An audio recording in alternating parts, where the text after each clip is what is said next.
Naam, mtazamaji, tumerejea tena katika kipindi chetu cha Maisha ni Nyumba. Tukushukuru wewe kwa kuwa mmoja kati ya wadau wakubwa sana na ufuatilia kipindi hiki. Na ili uweze kufahamu vyema kuhusiana na Shirika la Nyumba la Taifa, endelea kufuatilia kipindi hiki cha Maisha ni Nyumba ambacho hutoa elimu na mambo mbalimbali ya usuyo shirika lako la nyumba, kulifahamu vyema na kujua taratibu kama hivi za upangaji. Tumekuja kuzungumza jijini Mbeya na Bwana Erasto Chilambo, meneja wa NHC hapa Mbeya, ili basi aweze kutufafanulia kwa undani zaidi kuhusiana na masuala mbalimbali ya usuyo upangaji.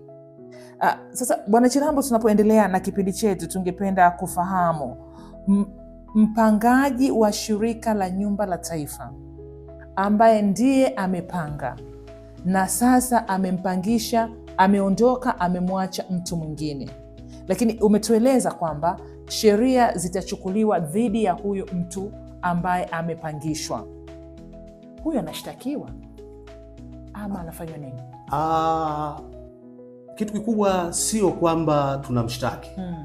Tutamwandikia sisi barua na kumpa siku 30 kwamba sisi hatukutambui wewe kuwa ni mpangaji.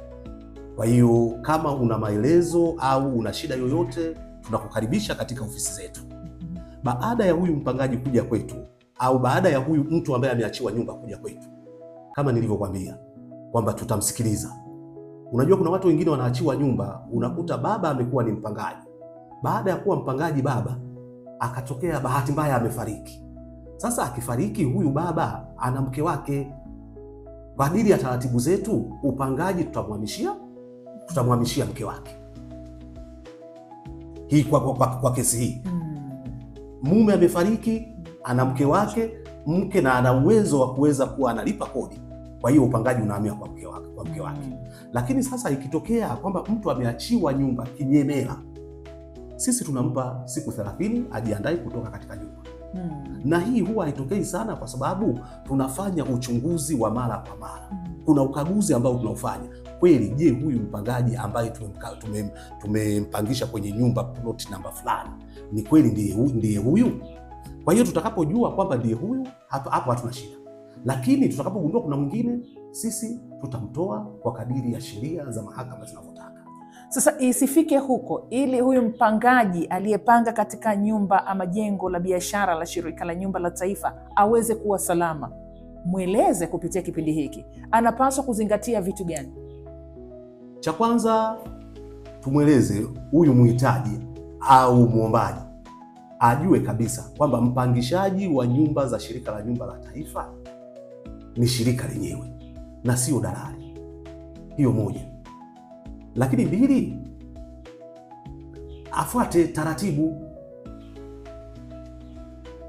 taratibu, aje ofisini na aseme kwamba mimi labda kuna sehemu ya biashara nimeiona ipo hivi na huyu mtu hayupo, huyu mtu anahitaji kunipangisha mimi.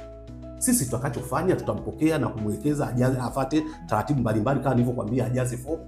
Akishamaliza kujaza hiyo fomu, tutampa masharti yetu ni yapi. Akitekeleza hayo masharti, tutaingia naye mkataba na yeye ndio atakakuwa mpangaji pale.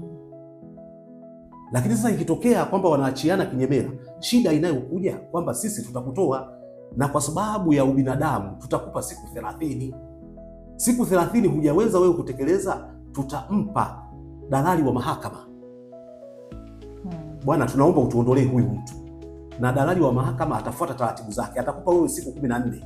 Baada ya siku 14 atakutoa, na akikutoa kwenye nyumba tunampa mtu mwingine. Wewe uje uombe, hutarudi kwenye nyumba ile, utakuja kupata nyumba nyingine pindi itakapopatikana. Sanjari na hilo, unawazungumziaje wale ambao tunapokea taarifa kwamba kuna watu wanauza upangaji? Ndivyo.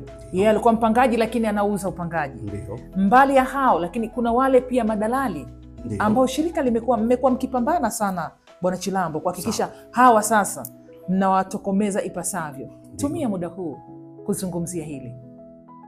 Kwanza nitoe rai kwa wote wanaohitaji nyumba za Shirika la Nyumba la Taifa. Hawana sababu ya kupita kwa dalali. Hawana sababu kwenda kwa mpangaji mwingine.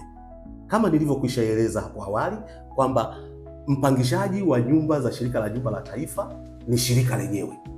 Kwa hiyo rai yangu ni kuwaomba hawa watu au wahitaji wa nyumba za makazi au biashara waje kwenye ofisi zetu.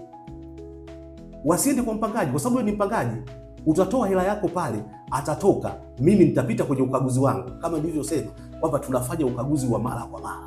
Nitakapopita mimi na kukuta wewe sio mpangaji wangu, mimi nitakutoa wewe kwa kadiri ya sheria kama ambavyo nimezieleza na kwa kufuata taratibu hizo. Kwa kadiri ya mkataba wetu, mtu wa kwanza wa kuweza kukarabati nyumba au kufanyia matengenezo ni shirika mwenyewe.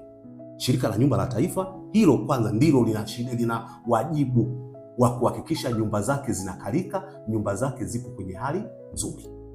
Lakini inatokea mpangaji ameingia mkataba wa miaka 3. Ndani ya miaka 2 ameona kwamba kuna matengenezo au marekebisho ambayo anataka kuyafanya. Taratibu gani atafuata? Kwanza ataandika barua kwa Shirika la Nyumba la Taifa akielezea ni vitu gani anahitaji kuvibadilisha ndani ya nyumba. Inawezekana anahitaji kutoa tiles alizozikuta aweke tiles zingine, au anahitaji kutoa vyoo walivyovikuta aweke vyoo vingine. Kwa hiyo ataeleza nini matamanio yake ya kufanya matengenezo. Hii barua itakuja ofisini kwetu. Ikisha kuja ofisini kwetu, sisi tutamjibu, kwa sababu mtu anapotaka kuboresha kitu huwezi kumkataza. Huu ni wajibu wake, kwa sababu yeye anapokaa kwenye ile nyumba, kwanza na yeye pia anaichakaza. Utakuta mwingine anahitaji kupiga rangi. Kwa nini anahitaji kupiga rangi? Watoto wake wamechezea kuta zote zimechafuka. Kwa hiyo tutampa sisi, tutamwambia tunakupa ruhusa ya kufanya haya ambayo umeyaomba kwenye barua yako, uyatekeleze, lakini utayatekeleza haya kwa gharama zako mwenyewe na utaendelea kulipa kodi kama inavyohitajika kwenye mkataba, lakini omba kibali cha kufanya matengenezo kwenye manispaa na halmashauri zinazohusika. Sasa katika matengenezo haya ambayo yeye anahitaji kuyafanya, hayahusiani kwa namna yoyote ile na kodi anayopaswa kulipa Shirika la Nyumba la Taifa.